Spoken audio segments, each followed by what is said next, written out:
Well, everybody, welcome back to the 307 podcast. This is another episode where I know what we're going to talk about, but nobody else in the room knows what we're going to talk about. Do other episodes exist where people That's a know good what we're point. talking about? That's a good point.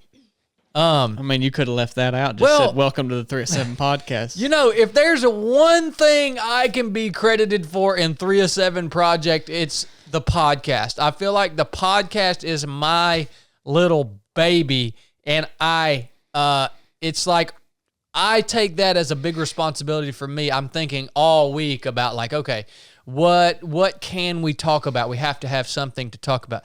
You guys have actual important things that need to be done, which allows me to think about what to talk about on the podcast. So I appreciate you guys. The podcast is about what started the whole shebang. I mean, it's a big part of it. It's been around for the longest. Yeah. Yeah, it really has. Pretty important. You do good at it too, Chad. Well, I just want to let you know you do good at this podcast. You know that's the wrong thing to tell me. Man, you do good. Our marriage counselor told me yesterday that I am created to perform at my best in crisis. So don't tell me I'm doing good at anything. To tell me things are about, you have to come to me and say, Chad, things are about to collapse. No, I think you're doing good, but I think we need to create some crisis. Well, I told Chad I was going to quit. He had a QuickBooks crisis the other day. You didn't come to help him. I didn't tell him about it. I didn't tell him about it. Okay. Yeah, he didn't tell me about it. Chili, I was just thinking. Go take a trip or something. We need to go and buy one of those adventure vans for like $250,000 and create a crisis in our business. Yeah. We would probably become millionaires much faster if we would do that. We'd rise out of it. Yeah. Oh, yeah. Yeah. I think y'all should. Man, great PT this morning. What? Yeah. How did you guys feel about that? We did what's called Pro Dev this morning, professional development. So you guys, if you don't know our schedule here at 307 Project, during most of the week, we're usually all working on projects kind of at our own pace, and we talk to each other, and whatever needs to be done, we get it done. But on Wednesdays is our day where we come together as a full team, and we usually do team PT in the morning, which is a run or a swim or CrossFit workout, whatever. But this morning we did Pro Dev, professional development. I like to practice what I preach, so I like for us to learn new skills together, and hopefully we can keep doing that throughout the years. But how'd you guys enjoy that? I enjoyed it. It was fun learning a new skill, so I really enjoyed that a lot. What did we learn this morning? I didn't even tell the you did people good, what we Krista. learned. We learned how to shoot this morning. Yeah. I liked it. Range day. There's not many times where we do team PT and I think I could beat anybody out here right now. And I felt that way this morning, so it was nice to be in my element. You thought that? Oh, yeah, I could have beat anybody there. I still can. Were you not watching me? I watched. I still thought it, though. I texted Blake last night. All right. He said, what are we doing? I said, well, do you want to run or go to the range? And he immediately responded, go to the range. Yeah, I told him that on the way over here. I thought, that's the easiest decision I've made in the month.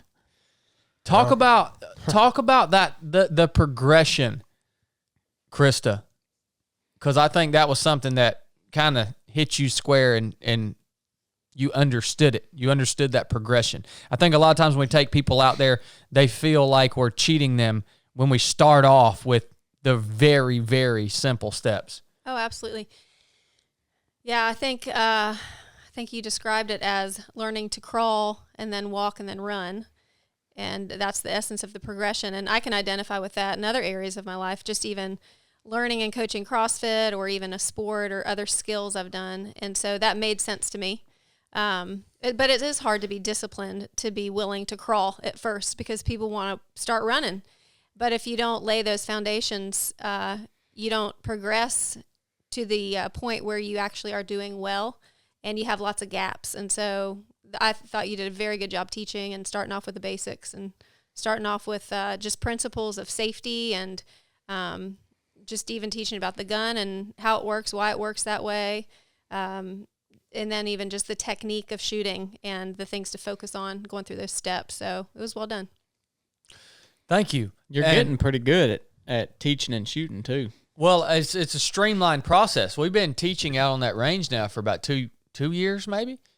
Yeah. So we built our own private range. And by the way, at some point we're going to have a place for you guys that have been through the basic course, the proving grounds, or whatever. If you want to come out and learn how to shoot, we're going to have a place on the website for you guys to come and sign up for that, for a range training day. We've already trained a bunch of our past students that have reached out to us specifically asking about doing that. But yeah, it's definitely in my wheelhouse, and Blake's too. And we enjoy doing it. It is the crawl, walk, run. You know, Krista, you're exactly right. I think a lot of people want to skip the crawling stage, but it is an essential step of learning any new skill.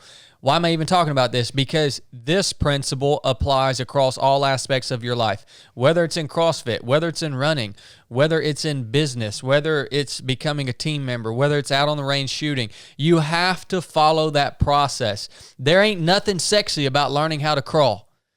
All right? And you're going to be thinking, well, I think I can go faster than this, but you've got to build that super solid foundation. I told you guys, when we're out on the range, I've come to the realization sometimes we have family members that want to come down there, and guess what? Nobody wants to start crawling. Nobody wants to start with that. We have family members that come down there, or close, lifelong friends, right? And they're like, I just want to come down there and do some shooting. And it's just, it's actually, they actually are, when we do that, they build bad habits. So they're actually down there shooting, but they're going in reverse in terms of their skill level. They're setting themselves back because they don't want to spend the extra hour and a half it takes on the front end to learn how to crawl.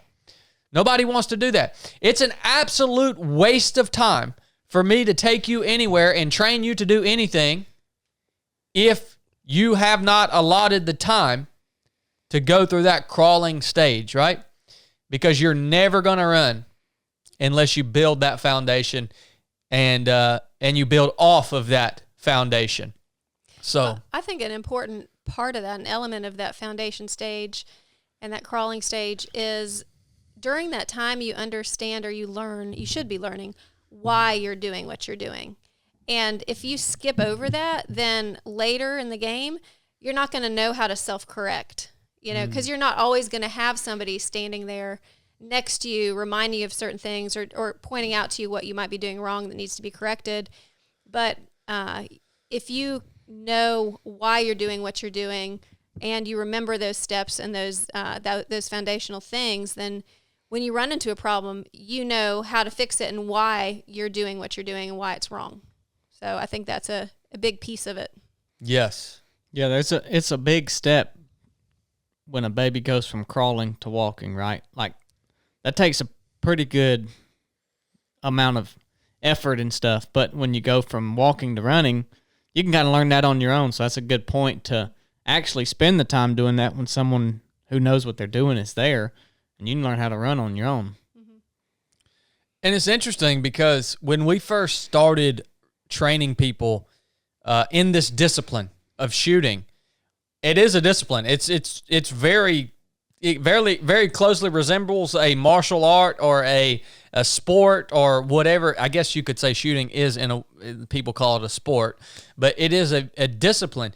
And when we first started training people in this discipline, we wanted to actually do it under a whole nother business model.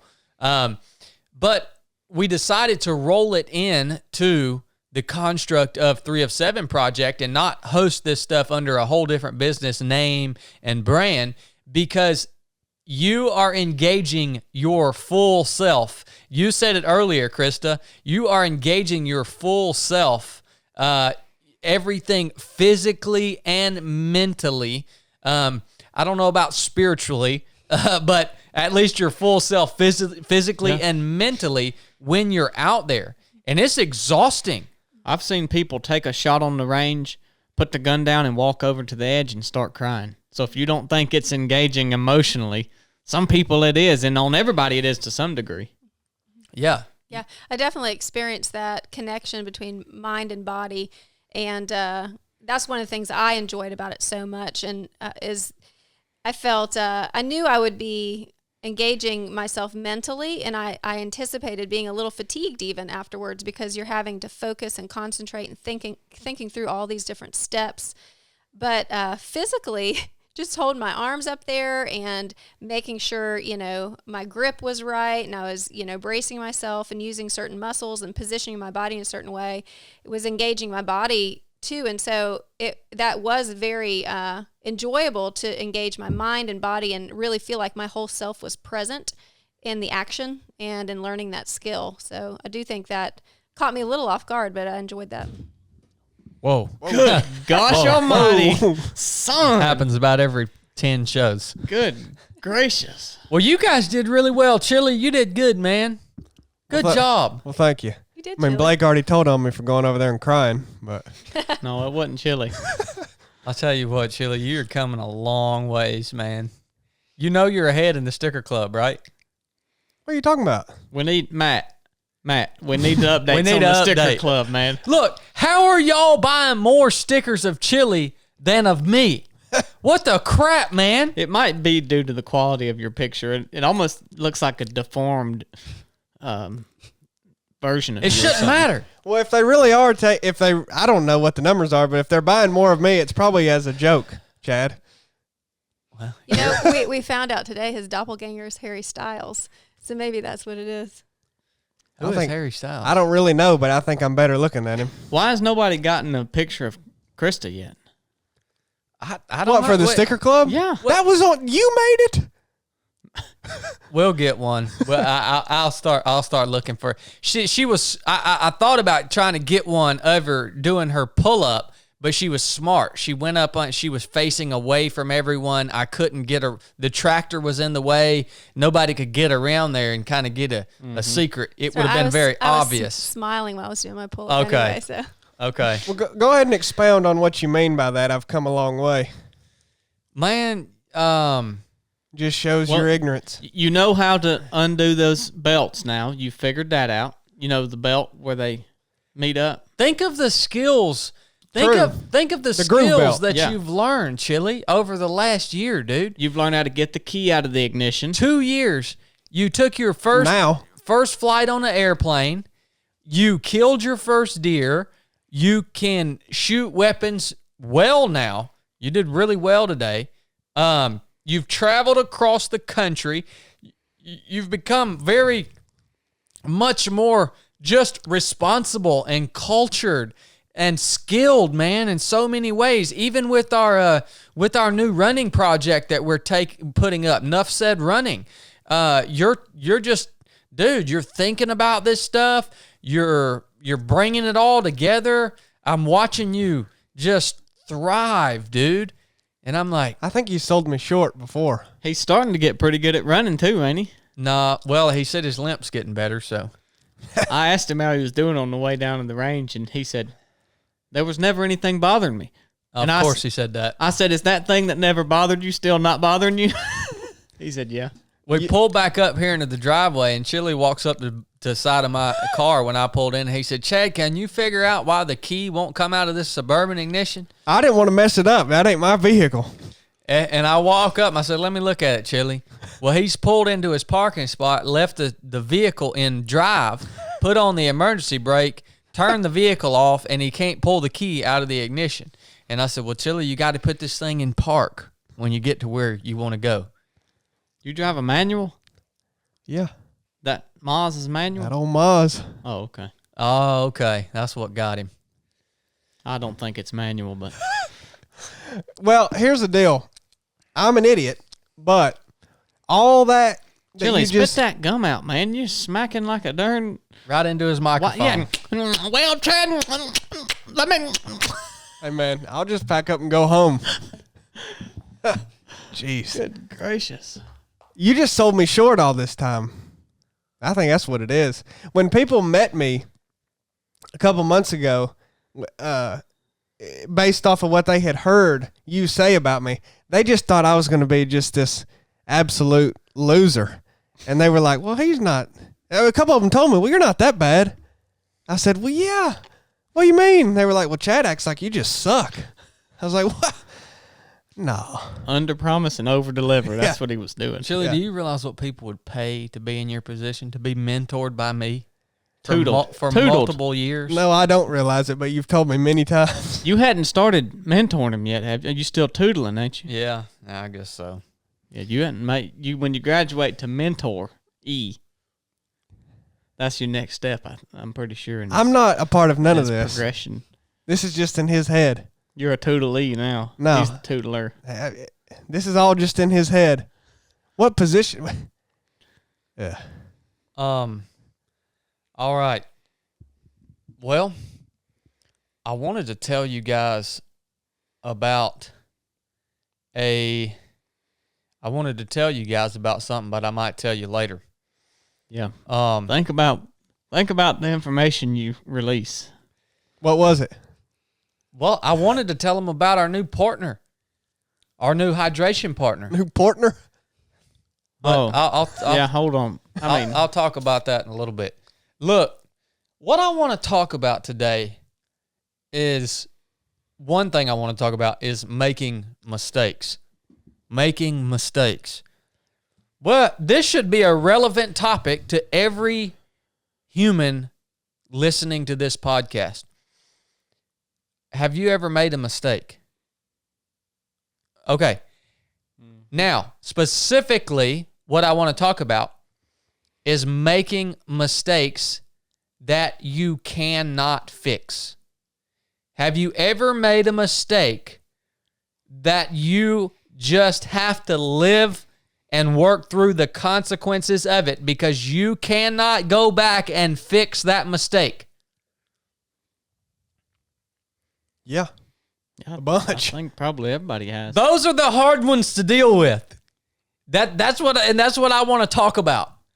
All right? What do you do when that happens?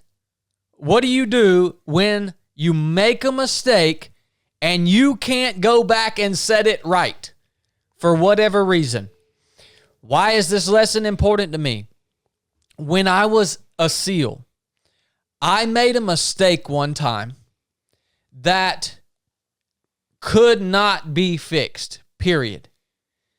And it put my entire life's work and career in jeopardy. That's why this topic is important to me. Even currently, in more recent than that, there have been mistakes that I have made that I say I cannot go back and set this right. So what do I do? What do I do? I see what a lot of people will do is they'll let that hang over their head for years and years and years and essentially let it defeat them. Just let it eat at them.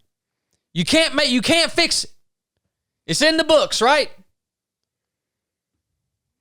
What would you do? Well, I'm sitting here thinking about mistakes that you can fix. Like, I was thinking the same thing. I I mean, don't know that you can fix any mistakes. not really fix it. I mean, I guess if You can set it right, though. it's like say You can set it right. say you wrecked a car. I'm sitting here thinking, well, you can't undo that, but you can fix it. You could go get the car fixed. Yeah, So, I mean, exactly. that- Yeah, but your insurance still going to go Well, up. that's what I'm sitting here thinking. But yeah, that's setting it right to you, right? Yeah, exactly. Okay, and Yeah. then something else would be you permanently hurt somebody and can't do anything about it. Exactly. Emotionally, physically. Okay. Yeah. I was thinking on an emotional level. I was trying to think of examples, just a variety of examples. But one of the things that came to mind was I know a lot of people who have had, situations in their marriages where something has happened. Maybe somebody has cheated on another person, or something has happened where the relationship has, you can't go back and change that, There you go. You did something that you can't reverse time, you can't be like Superman in that 80s movie where you fly in reverse around you guys are probably too young for that, but fly around the earth in reverse to go back and fix the disasters that have happened. And those things can happen. And I think the hardest is that relational aspect, because you lose trust, can't go back and regain that trust. And so I think that, what do you do in those situations? And I guess one of the things that comes to mind is just, you have to acknowledge that. I think you have to acknowledge that, like, I can't change that. And so what matters now is this moment in the present. What am I going to do to move forward? Because I think sometimes I see people make more mistakes out of that mistake. So instead of saying, okay, I'm going to move forward in this, and I can't repair that, I can't change that, but I can learn from it, and I can start showing up differently, and I can do whatever I can do to be the best in this moment and move forward, So maybe it's like, okay, I lost trust with my wife maybe, but my kids, like, I got to stay in the game for them. Like, I'm not going to then in turn damage my relationship with them and make a further mistake, And so I don't know, I guess that just is what comes to mind, just sort of externally processing that is, you got to acknowledge that you can't fix it. And then you got to say, okay, what do I do now in this moment to keep moving forward and not make a mistake out of that mistake? So I could see, how that could snowball. Yeah. And, And in my scenario, way back when I was a young team guy, I shot a dude that I wasn't supposed to shoot, right? And so that was the mistake that I could not take that back. I couldn't turn back the hands of time. I couldn't fix that situation, right? Now, along the lines of what Krista's saying, that could have very easily snowballed, because what could have happened is that could have, if I would have let that mistake hang over me for the rest of my career, I would have been hesitant, right? I would have pulled back on my aggressiveness, right? And that would be an example in that case, if that mistake would have built other mistakes, which could have potentially later on gotten me killed, right? If I would have said, man, I screwed this situation up, let me pull back. I'm going to be a little, I'm not more careful, but almost sheepish or shy or losing the aggression that is needed doing that job. Okay? So acknowledging that and not letting that snowball, I think, is a huge part of moving forward. For me, Krista said you need to acknowledge the fact that you can't do anything to make it right. I think that's smart. I think on top of that, and a little different than that, I think you have to come to a point, at least once the dust settles, because if you make one of these mistakes that you can't go back and fix and it significantly impacts someone else and your life, it's going to be a pretty chaotic situation. When the dust settles, you need to take ownership of that mistake. You have got to. Because taking ownership of the mistake completely, like, even if there is something that it would make completely logical sense for you to blame that mistake on in the situation of a marriage, if it made sense for you to be able to say, well, of course I cheated on my wife. She wasn't showing me any intimacy. She wasn't giving me enough intimacy. Like, negative, man. Negative. In my situation, if I could have picked something apart in that situation, if I could have blamed it, I could have blamed it on my weapon. I could have came up with something to blame it on. I would have never moved forward in my life if I would have chosen to do that. So it's going to be really tempting when you guys make these mistakes to look every which way and find some little thing that you can blame your mistake on. Just don't do it. Just don't do it. just stand up in front of everybody that was impacted by this decision, this action, whatever it is, and say, this was 100% completely on me. In my case, ultimately, I was the one that pulled the trigger. If we're talking about in a marriage, ultimately, you're the one that does the act. If we're talking about in business, you are the one that made the wrong decision or whatever it may be, however it plays in. Just freaking own it, man.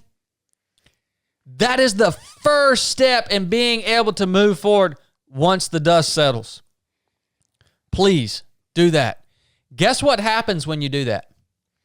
The people that were impacted by the mistake that you made, they actually look at you in a different light.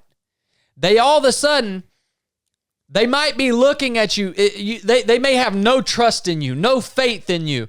They may not like you because of the mistake you made. But when they see you step up and take ownership of that, they start to say, well, man, okay, maybe there's a chance that we can rebuild some trust. Maybe there's a chance that we can rebuild a friendship. Maybe there's a chance that we don't have to suffer for the rest of our lives, right? So it gives everyone around you hope in you, right? I think it changes the whatever they're trying to do. So the people that it's impacted, they're no longer trying to accuse you. And now they're thinking, well, okay, this happened. So now let's look at why it happened and maybe what we can do to prevent it. Instead of putting all their energy into, you're saying that you didn't do this, and I have to prove to you that you did do it and that you're responsible for it. But once that's off the table, then you can start to move forward. But I think until the people that it affected believe that that you understand you did it, then it clears the table of that. So there's no longer an accuser of you. Nobody can accuse you because you're accusing yourself. You're saying, yeah, I did that. And then there's no point in trying to say, hey, why, what's going on here? Yeah, I did it, and now let's move forward. And now you can move forward. Yeah. I think I'd add a third thing, too. So in addition to acknowledge it and then own it, I would also say communicate the cost that it's had. So, maybe this applies mostly in relational issues, but I guess in business too it could apply. But I might say to Chad, I acknowledge I made the wrong decision here, and I might even say, and it was 100% me. Like, I'm not blaming it; it was 100% me. I think it goes even deeper in repairing something when you also say, and not only was it 100% me, but I realized that this is what it cost you. Like, this is how it impacted you. This is how it broke our relationship. This is how you surely felt. This is surely what you experienced. Or in a business decision, going to your team and saying, it's 100% on me. That was the wrong call. And this is what it's cost us. And so I think that adds maybe a further layer, but I think that creates depth within a relationship or within a team, that without acknowledging the cost and recognizing, it's a little bit of empathy, recognizing what that other person has experienced, I think brings even greater healing to that. And that tactic works so well that you can actually take responsibility for a mistake that you didn't do, and it still clears the table. And you move forward, and you're modeling that. I'm not saying to always do that. To be manipulative. But you can put that out there and model it for the person who made the mistake, and they think, right. well, man, look how he, if nobody's going to take ownership of this thing, at least our leader or whoever is going to say, hey, this is our fault, and it still clears the table and allows you to move forward. Well, if it's a team setting with a leader, it is on you ultimately. Yeah. So yeah. I think also doing that models 100%. it for other people so that they feel more comfortable and safe doing it themselves.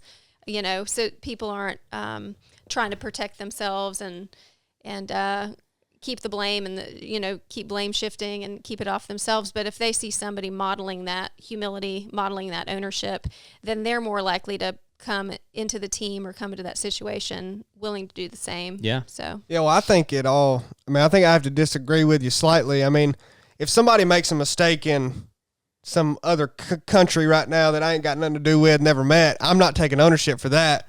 But in your case, what would seem like taking ownership for somebody else, if I was a leader of a team of people and someone made a mistake, that ultimately falls back on me. Well, yeah. That's when I think that applies. I don't think it just applies like to some random person that made a mistake. No, you have to be involved to some extent, but But I mean, that would ultimately fall on you. It's still not taking it for somebody else. It would just seem that way. well, yeah, like if it's not, I mean, like if it's not directly, like if we're this in our team, if you do something wrong and it's direct, obviously Chili did this wrong, but it's my fault for not, the leader or the one that, is the leader should take responsibility for it, and it still that's what I think. It still wipes the table clean, because in the end, you trace it all the way back, and it's something the leader did or didn't do. Well, to me, in that situation, it would reflect poorly on me if I didn't take ownership of it, and it would also reflect poorly on you or whoever the leader is if they didn't as well. Yeah. To me.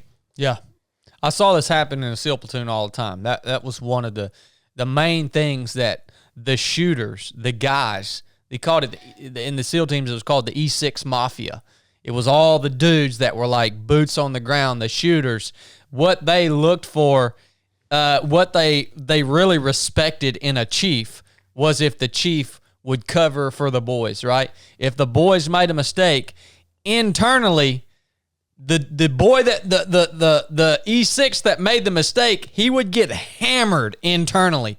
But when it went up the chain, right, the chief would take the heat, would take the flack from whatever that mistake was as it moved up and up the chain. It's an extremely valuable trait in a leader. That platoon that I was in, when I made one of the biggest mistakes of my life, it's really interesting because when we trace it back, it was my first platoon. We had a really, really weak platoon chief that actually ended up getting fired halfway through our unit level workup, which was our main 6-month-long training block before deployment. When that platoon chief got fired, there was no leader. They did not replace him. We just went forward as a platoon with no chief. And by no means am I making an excuse. I'm just saying that was part of my experience in the SEAL teams, was going through pretty much my entire first pre-deployment workup and deployment with zero leadership. We had a lieutenant that graduated buds the same time I did. The only reason he was the next guy above the chief, right? He had no freaking experience. He was just there because he went to school. And boy, you want to talk about discord. You want to talk about some hate and discontent that was in that platoon. And it was all because a total lack of leadership. Total lack of leadership. And we could have fixed that. I mean, somebody could have stepped up, but nobody did step up. It is the way it is. Well, people will wait for them to say, "Hey, you're the leader now," before they actually start trying to lead. And you don't have to have that. Yep. I mean, eventually someone's got to, or the team will just fall apart. Oh, the team fell apart. Yeah. Oh, it fell slam apart at the seams. Mm-hmm. Oh, it was rough. Bad rough. Yeah, these are all really, really important lessons that hopefully you don't have to learn the hard way. Okay, moving forward, we've acknowledged it. We've taken ownership of it. We've empathized with the people that are affected by it. Now, I would suggest you learn from it. You learn from it. This is the next step. Really sitting down and picking this apart and learning from it. Would y'all say that's important? Yeah. Yeah, absolutely. Oh, man. Learn from it. Okay? Yeah, I mean, there's no value in, it's just a mistake at that point. And if you don't pull the lessons out of it, then it's going to happen again. You're going to do it again. Yep. That's a process. Really breaking it down. What does that look like? Because I've never made a mistake and sat down and thought about it in, like, I would say I've learned from mistakes, but I'm trying to think about right now how that process is when it hasn't looked like me sitting down at a table and working it out with a pen and paper or something.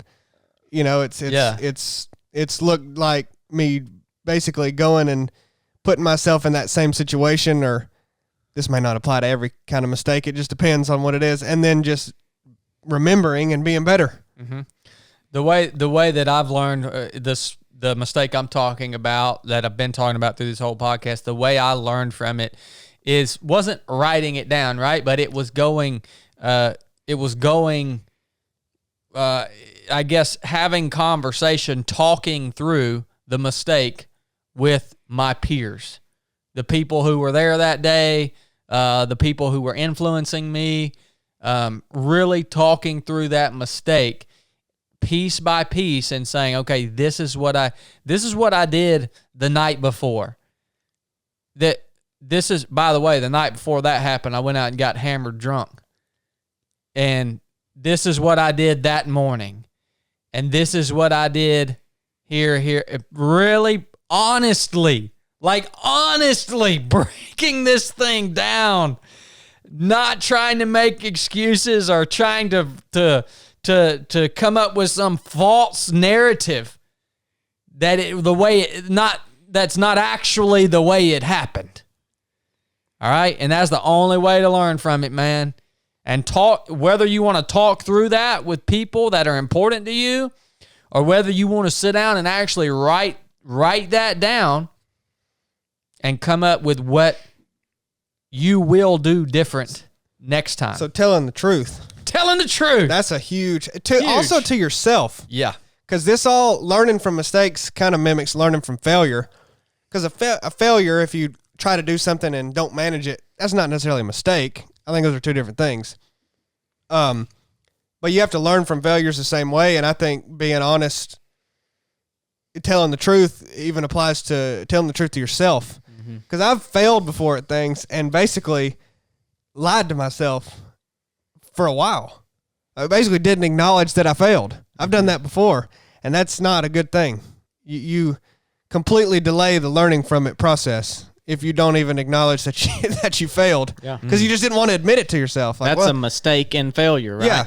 Yeah. Well, and I think that goes back to what Chad said about sharing it with other people and talking to your team or talking to your friends or talking to others who know you well, who are going to be honest with you, because we deceive ourselves and we do want to tweak the story a little bit. We don't want to be honest with ourselves usually. And so that's where it can be helpful to have people around you who are willing to be mirrors for you. Yeah. That'll just show you what's there, Yeah. So, and a lot of times they're more apt to showing you what's there because it's not their freaking butt that's on the line. Yeah. Right? And that's why it's important in life, to surround yourself with friends and with people who are willing to do that, because not everybody's like that. You can surround yourself with people who are just going to tell you what you want to hear, that want to keep the peace. And so it is important to have people that are going to be hard with you and be honest with you. You're dang right. Mm-hmm. I can tell you right now off the top of my head, 3 or 4 people that are in positions of influence that are living in an echo chamber. Mm-hmm. They have literally created their own echo chamber. Yes, man. By the people that surround them. That's exactly right. What's the name of that church that guy did that? Now it's a podcast. Oh, I done forgot. Mars Hill. Yeah. Mars Hill, yeah. Yep. So, next thing we want to do, I got like 2 more things maybe. So are you moving on from learn from it? Yeah, unless you guys got something else. I was going to say something about that.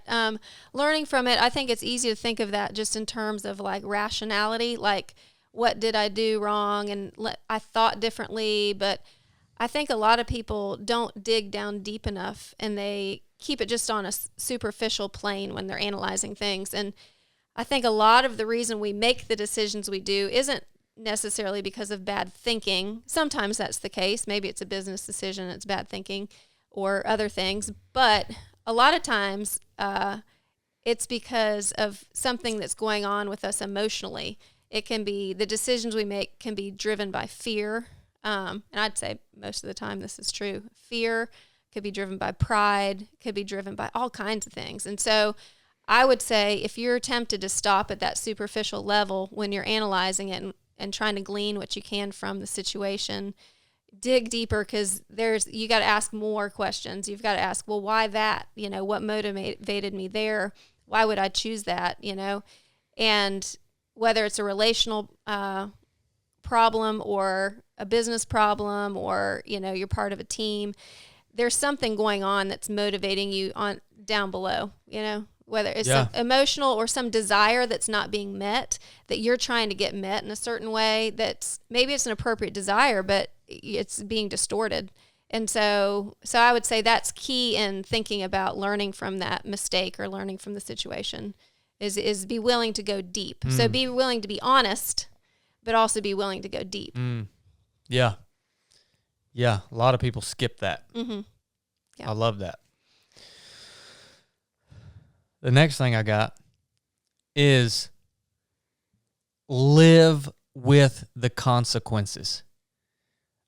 I don't mean just like mope your way through the consequences. I mean like get slap in it and live with it. When I made the mistake I made as a SEAL, they sent me to a freaking hole.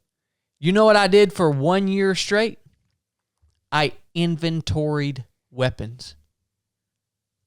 I sat and read serial numbers off of guns all day and checked them off a list. All day, every day for a year. That sounds like you.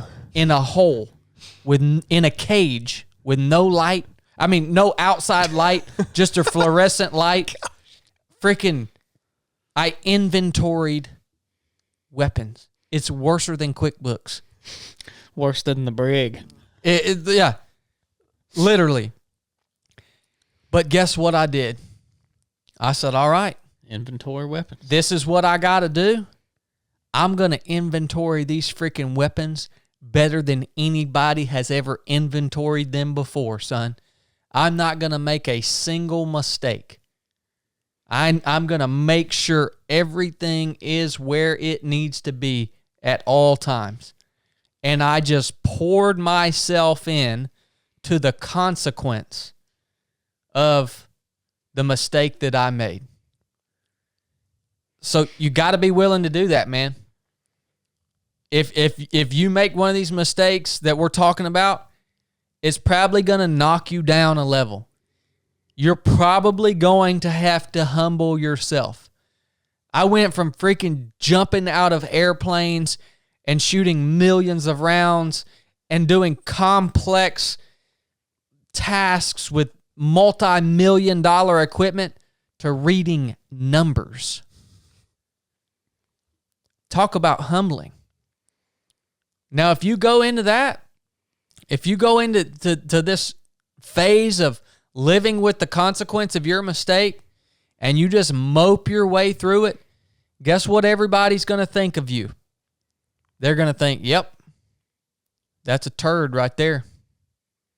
Once a turd, always a turd. Thought we were going to make it through a podcast without that word. There's a lot of turds out there. So, I mean, this is much easier said than done, guys, because this is a lot of times you're going to get knocked down to a place where you feel demoralized. You really do. You feel like your life is being wasted. I mean, who knows? You may be out freaking pulling weeds somewhere. Or you might not have a spouse. Yeah. I mean, you're going to get divorced. You may lose all your money. Your business may tank because of a mistake. You know what would happen if our business tanked? I would go and get a freaking job making enough money for me to live off of until we built everything back even bigger than it was before it tanked. And we would be able to do that Because the first reason it would ever tank is because of a bad mistake that we couldn't fix. If we work through this process, we have to live with the consequences of it, which might mean me working at freaking McDonald's one day. I don't put anything off the table. I don't tell anyone I won't do anything. That's a strong word. Yeah. I don't tell, there is nothing that I'm going to tell you I will not do.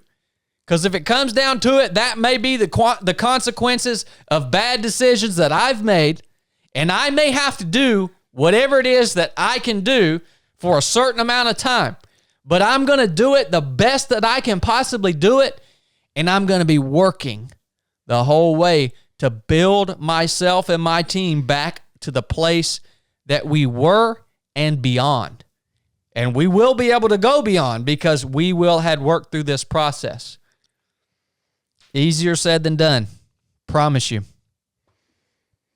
I can't add much. I mean, that's you got to have something on a mistake on a big level to live with consequences that are so bad that you don't want to live with them, right? I mean, in maybe your job or something is bigger, or in the military, but like as a old military. Ain't that what it is? Ain't that what it is?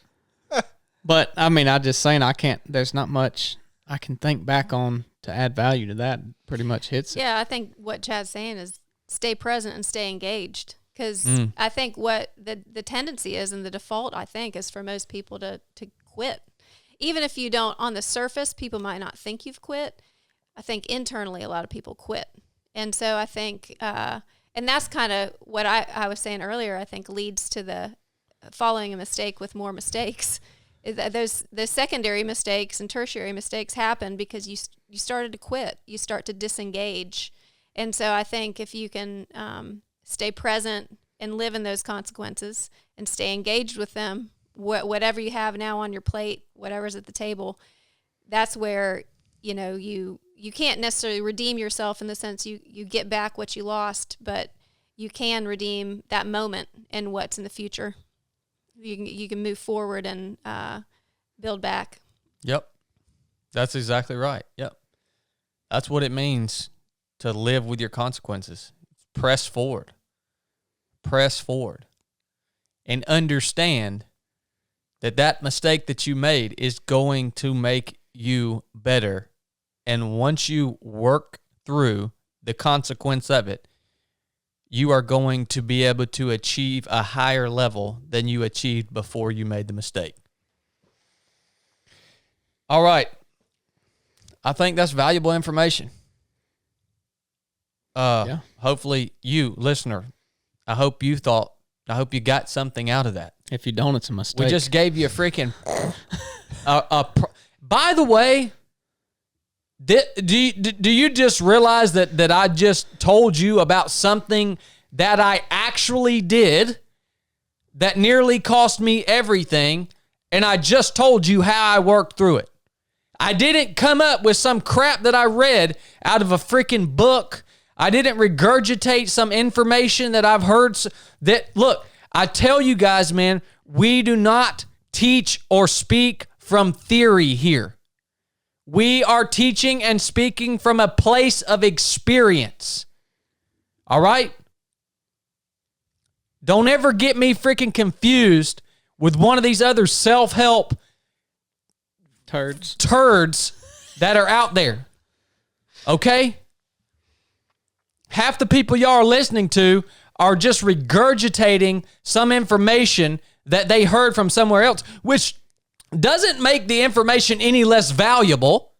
The information, if it's presented properly, is still valuable. But seek people that can speak to you from experience, because it's going to be that much more applicable. Yeah, man, level 10 don't mean nothing to me. Level 10, coach. It's hard to teach something that you've not been through because you haven't learned the lesson until you've been through it. That's what we talked about on Stephanie's podcast. Yeah. You kind of got to go through it and learn it for yourself. Someone can still help you, but you can't help someone else going through the same thing you're going through. the last thing I want to talk about, and then I want to wrap this podcast up. I want to get y'all's take on this. Somebody sent me a DM on Instagram.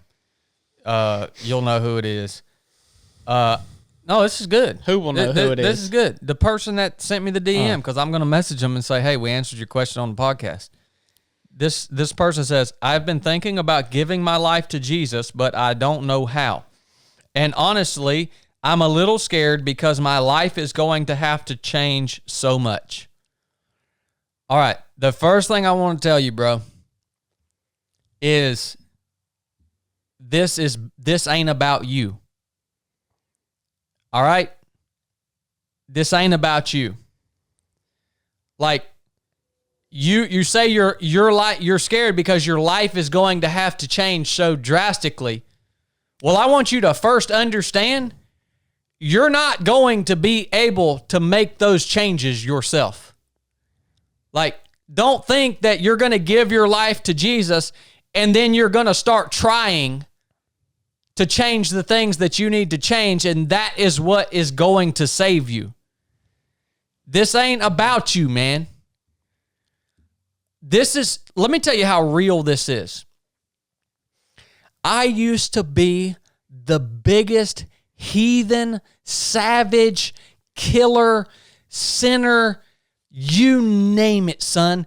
There ain't many sins out there on the list that I ain't committed. All right? When you truly understand Jesus, who he is, what he did, and what he is offering to you, you will hit your freaking knees, man. And when you accept him, when you give your life, when you offer yourself to him, he actually inhabits you. Your body becomes a temple of the Holy Spirit. The Holy Spirit literally entered my body and helped me in the process of becoming better. I got better than I could have ever become through my own efforts. You can't get better through your own efforts. But this is biblical, right? You have to rely on him for every aspect of this journey.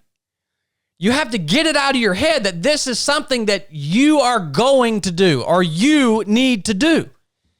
Get that out of your freaking head, man.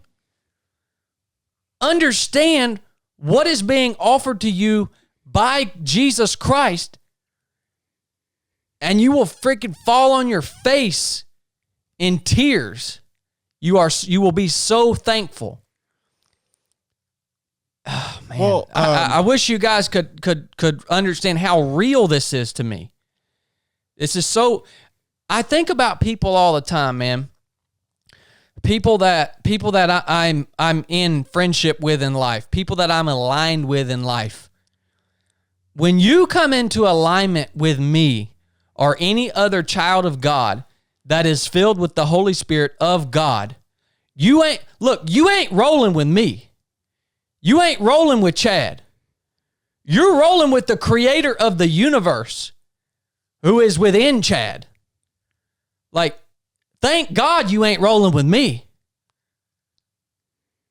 It's just, you have to grasp this. It's real. That's not something I have experienced this. What were you going to say, Chili? Well, it sounds like I don't know.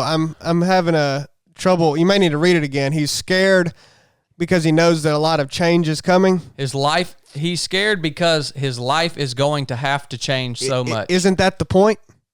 I mean, it sounds like that's what you want.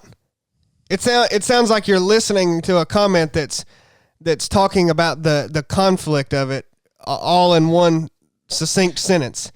He basically expressed in the first half he wants to change, and then the second half of the sentence is I'm scared to change or scared what it might look like. That's what you want, man. That's the whole point. Yeah. I mean, Well, that's what led me to think maybe he's afraid that he will not be able to make the change. Maybe, yeah. I mean, That's the only thing that would make sense to me. or if you're just, there's a part of you that's scared of what it's going to look like to leave this person that I'm assuming it's a male, leave your girlfriend who's living in sin, or Could be. or change this, or not associate with this person, or quit doing this sin that you have become so ingrained to do, and you're scared of what that might look like. It might upend everything. It's like, well, that's the change though that you're craving, because you recognize that there's a problem. I mean, are you happy with your life now? Doesn't sound like it. So the change is what you need. Mm-hmm. It's not something to be scared of. Mm-hmm. I don't know. I mean, it's kind of there's different ways to interpret that question, but I told you guys on Resurrected the other night, and then sorry about that, Krista. I told you guys on Resurrected the other night, it's hard to comprehend how we must become a slave to Jesus in order to become free. It's a weird thing to think, well, right now, if you don't have Christ in your life, you are a slave to something, right? You're bound by something. When you become a slave to Christ, you are set free. It's the truest. It is the only freedom that you can experience in life, in my opinion. It's weird to comprehend that, man. It's weird to comprehend how those two things are succinct. well, freedom is hard to comprehend Yeah. because we are, like you said, you're a slave to something. So it's hard to even know what that feels like. Yeah. Yeah, and that's kind of what I was going to say is you're trapped kind of because you're looking at it from the only perspective you know right now. And so when you change, you're going from, Scripture talks about this, from an old self to a new self. And you don't know that new self yet. So you can only view things through the old self. And so that transition is going from to a new heart. You have this old heart, this old record, this old life, and then you go to a new heart, a new record, and a new life. But you don't know what that new heart, that new record, and that new life looks like because you're still standing in that old self. And so it is scary. It is daunting. It is mysterious. Anything that's mysterious, anything that's unknown is scary. It doesn't just apply to this. So it's totally understandable to see why he might be thinking those things and feeling those things. But you don't know till you're on that other side what that freedom looks like, what it feels like, because you're just trapped by this old perspective. Well, I'll say too, man, the change is already beginning. Yeah. Right? Yeah. Just true. by asking that question. Mm-hmm. I mean, there's something already happening. That's huge. Yeah. That's by the way, should be easy for you to recognize. That's kind of out of your control, because it is. Mm-hmm. It's hard to understand, but like the change is already occurring for you to even ask that question. Yeah. So, Well, and I mean, I'll just say on the slave part, I don't think you're really a slave to Jesus. I think it's more like slave to servant. Like, I think of a slave as something you're bound by, something that you don't want to be bound by, and a servant is you're bound by something that you want to serve. So a servant wants to please. Think of old times. A servant in a house wants to please their master. Like, that's what they want to do. A dog is a servant to you. It wants to please you. A slave is someone saying, I have to do this. I don't want to do it, but I have to. And that's the difference, right? That's going from bound by slavery to bound Probably a because of better servant. word. It's probably a better word. Now me personally, I like to think of myself as just a completely submitted, undeserving slave to Jesus Christ. For me, that's the way I like to think about it. I'm not saying you have to use that same word. Yeah. But it's just thinking through it that way. It sounds like you wouldn't want to do it. A slave sounds like you wouldn't want to do it. So that's why I say servant is like you will want to do these things. Yep. You know, it's interesting to me, the great thing, going back to what Chili said, something is happening right now in you, Guy. Look, man, the fact that you're wrestling with this puts you so much further ahead than anyone else. We talk about how Christianity is very simple. Well, the concept of salvation is pretty simple. You ask, I don't know how to give my life to Christ. Jesus tells us if we confess with our mouths and believe in our heart that Jesus Christ is the Son of God, he died on the cross and he rose again on the third day, and he's now seated at the right hand of God the Father, that we are saved, right? So that part is simple. But that's like the milk, right?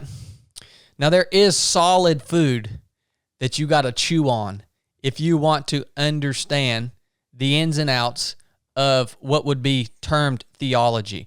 There is nothing wrong with the complicated aspects of Christianity. I would actually go as far as to suggest that the simple religions that are easy for your human mind to grasp all aspects of it are the ones that are false. The simplicity of them as a whole, if your mind can grasp the fullness of the God that you are serving easily, that ain't a God worth serving. Why do I want to serve a God that my freaking human mind can grasp every aspect of him? Like that's evidence that is a fault. Here's what I see. I see a lot of people, especially influential people, especially wealthy people, especially people that are really successful. They're busy with other things, so they choose not to spend any time wrestling with spiritual matters. And so they come up with a very simple religion, the universe. The universe. They come up with these simple terms, or they choose some other religion that is simple to understand. And that's what they go with, because they're not willing to wrestle with the depth and breadth of the creator of the universe, the legitimate creator of the universe. Jesus made salvation simple because it is his wish that all would be saved. So that aspect is simple. That is the core of it. That is the most important part. But you want to start digging into topics like predestination versus free will and things like that, you have got to wrestle with those things, man. You want to start digging into things like time and the age of the earth and all that. You got to wrestle with these things, man. And you're never going to find the answer Some to of them you will never comprehend. You will never comprehend the idea that God predestined people to know him alongside the fact that we have free will. Both are scripturally true. Both are portrayed in Scripture in many different places, but you will never comprehend how those things work together. The Creator knows. Yeah, I think they're there just for the fact that people wrestle with them and say, I don't know this stuff, but clearly it's here in this book, and maybe it's just there for me to understand that God is bigger than me and I can understand it. I told some people this on a call the other night. I was on a big Zoom call, and we were talking about the importance of living every moment of every day and maximizing the time you have in life. And everybody wants to wrestle with this topic, right? How can I make my day and my life? How can I maximize it? How can I utilize every last ounce of the life that I get? Everybody wants to wrestle with that. Everybody wants to dive into that. Everybody wants to count down and to do it. Nobody wants to wrestle with what is happening after this life. And it's one of the most worthy things that you can spend your time wrestling on. So that's the fact of the matter, man. What's up, Coach Krista? Oh, is she coaching you today? She is now. Gotcha. Y'all got anything else? No. I don't. You did very good today, Chad. Guy. Thank you there, guy. You need to get a little better, though. There's a crisis here on this podcast. All Y'all right. both shot well. Well, I enjoyed it. Love you guys. Thanks for tuning in. If you got anything out of the podcast, well, you know, we actually depend on you guys to share the show with other people. That's the only way the show grows, and we want it to grow. So if you think anybody else has made a mistake and they're having to work through the process of recovering from that, share this show with them, man. If there's somebody out there that is asking the same questions that this guy asked me on Instagram, share the show with them.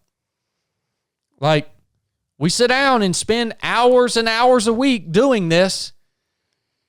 I'm literally just asking you to share the show with somebody that needs to hear it. Can you do that? I hope so. I mean, I like to think you can. I would appreciate it. Do you have thumbs and eyes? Yeah. Love you guys. Enough said.